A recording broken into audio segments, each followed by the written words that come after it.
example, if Face ID is not working on your iPhone after updating to iOS 18 beta, then we are here with some troubleshooting steps to fix this issue. So let's get started. Firstly, go to the Settings app on your mobile device, then scroll down and tap on the Face ID and Passcode option available there. After you tap on it, you'll be prompted to enter your mobile password. Enter it.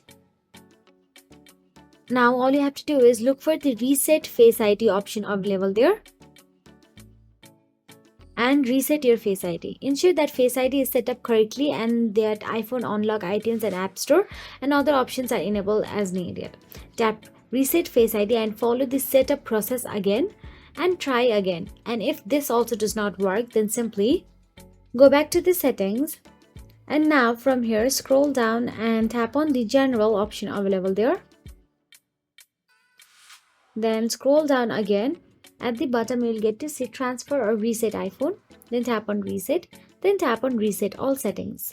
This will reset your preferences but keep your data intact. So that is it. If you found this video helpful, please like, share and subscribe, and thank you so much for watching.